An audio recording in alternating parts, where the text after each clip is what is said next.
तीर्थराज प्रयाग में भरद्वाज मुनि जी का सुंदर आसन है और उनका मन किनमेल राम जी के चरणों में रात दिन लगा है। तपसी तपस्या किए हैं, सम 10 इंद्रियों पर बस में किए हुए हैं, दया के निधान है, परमार्थ पथ पर चलने वाले हैं। महाराज एक बार की बात है, माघ का महीना था, हर वर्ष माघ का महीना आता है और खिचड़ी स्नान करने के लिए लोग प्रयाग में जाते हैं। आप लोग भी जाते होंगे, कल्पवास करते हैं। कल्पवास करने के बाद 1 महीना के बाद जब घर वापसी आते हैं तो वहाँ सारी जैसे यहाँ व्यवस्था आदरणीय मार्कंडेय सिंह जी और समिति का लोग किए हैं, वहाँ श्री भरद्वाज जी किए थे। सबकी व्यवस्था, जितने संत समाज गए थे सबको खाने पीने रहने की व्यवस्था, सब व्यवस्था सुंदर किए थे। और जितने तीर्थ यात्री गए थे सबकी व्यवस्था सुंदर किए थे। और एक दिन की बात है कि सब जब 1 महीना बीता तो सब लोग मकर, एक बार भरी मकर नहाए और सब मनीष आश्रम सिधाए।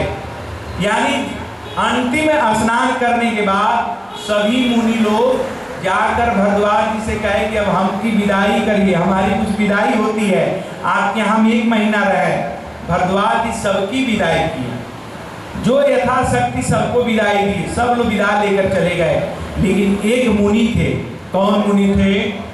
जागबलिक मुनि परम विवेक,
गए, वो भी कहे कि हमारी विदाई भी चाहिए।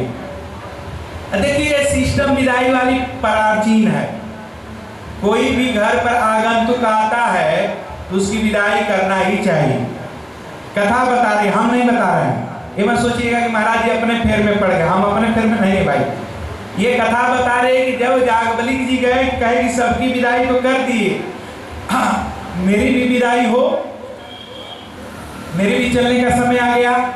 दौड़ कर जाकर दोनों चरण को पकड़ लिए और चरण पकड़कर बैठ गए और चरण पकड़कर बैठकर चरण को धोने लगे। सागर चरण सरोज पका लेकर जल को लगे पखारने, रच रच कर पखार रहे हैं और सुंदर आसन पर बैठा दिए।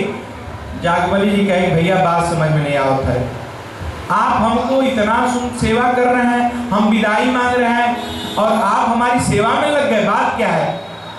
क्या प्रभु पहले आप जलपान बढ़िया से करिए और जलपान कर लेंगे तब मैं बताऊंगा कि क्यों मैं आपको रोका हूँ। विधिवत जलपान कराए, जलपान कराने के बाद कहे कि प्रभु अब मैं आपसे कुछ प्रश्न करूंगा, लेकिन प्रश्न करने से पहले मुझे लज्जा आ रही है और लज्जा भी और डर भी आ रही है। लाज और डर दोनों बात बता दिए। क्यों? अब यहाँ प्रश्न किए हैं जागबलिक जी कि आप लजा क्यों रहे हैं और डर क्यों रहे, दोनों बताइए। कहे मैं लज्जा इसलिए कर रहा हूं कि मैं ऐसे महान ऋषि का शिष्य हूं और जो प्रश्न पूछे कहीं मेरे प्रश्न को सुनकर आपको हंसी न आ जाए, इसलिए मैं लजा रहा हूं। और डर इसलिए है कि कहीं मैं प्रश्न करूं आपको अनुचित लग जाएगा तो कहीं आप क्रोध में हमको श्राप न दे दें, इसलिए मैं डर रहा हूं। कहे कि अच्छा डर रहे, लेकिन हंस कर कहे कि हे भरद्वाज जी न लजाइए न डरिए, आपका जो प्रश्न है पूछिए।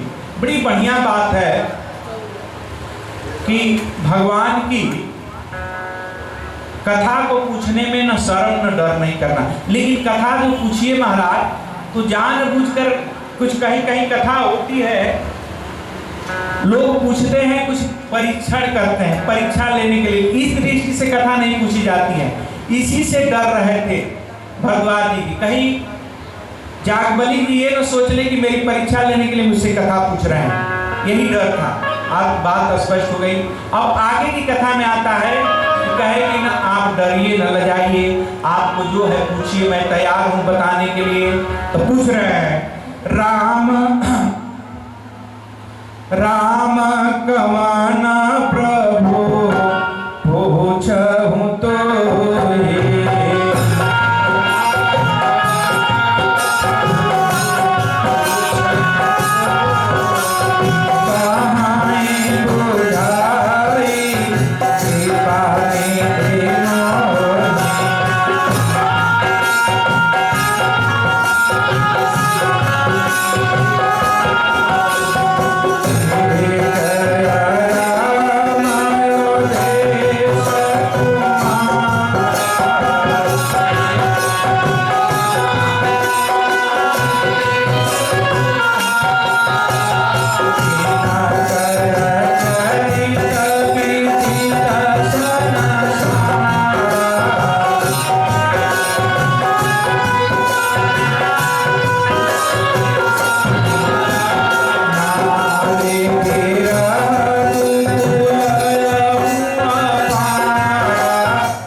अब यही तथ्यात्मक बात आती है।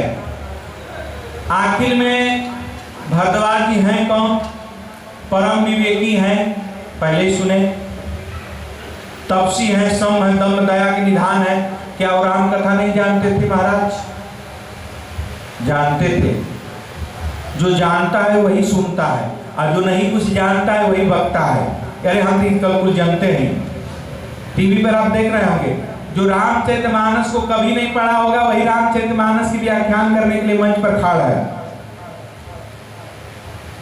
जो रामचरितमानस के विषय में कुछ नहीं जानता है, एक दो चौपाई जाने वही व्याख्यान दे रहा है, उसी को जनता सुन रही है।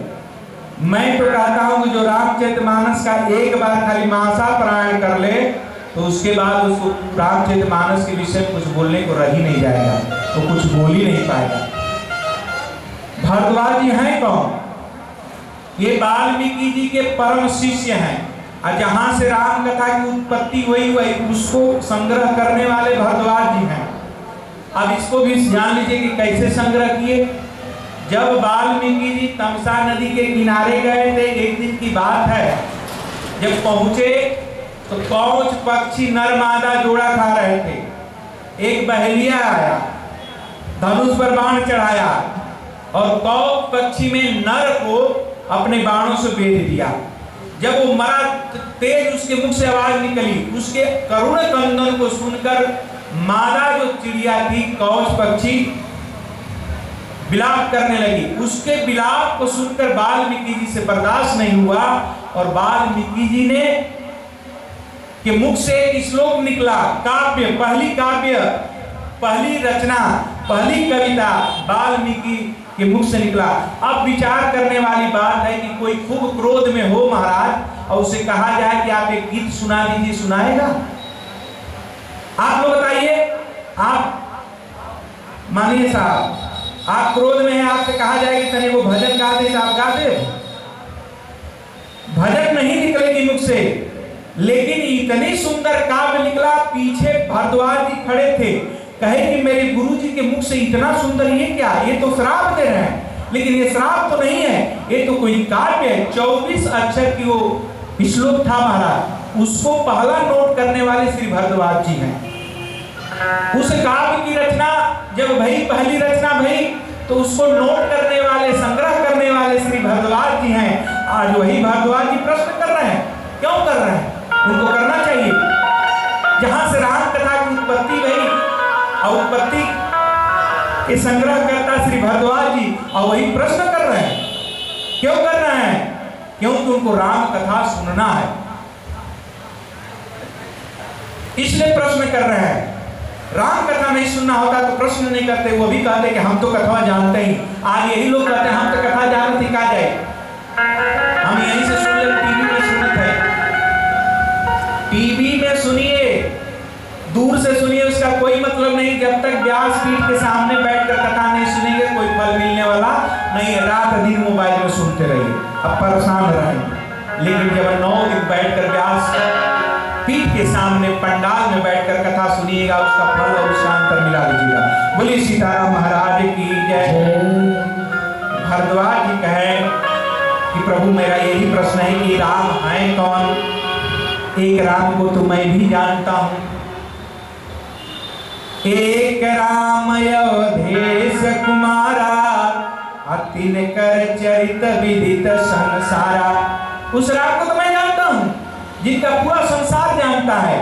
एक बार उनको नारी को रावण हर ले गया, क्रोध में आए, जाकर रावण का वध कर दिए। वही राम है कि कोई दूसरे राम है, कोई तीसरे राम है जो रात दिन शंकर भगवान जपते हैं, ऋषि मुनि जपते हैं? कोई राम दूसरे हैं तो उनके विषय में बताइए। जैसे मिटे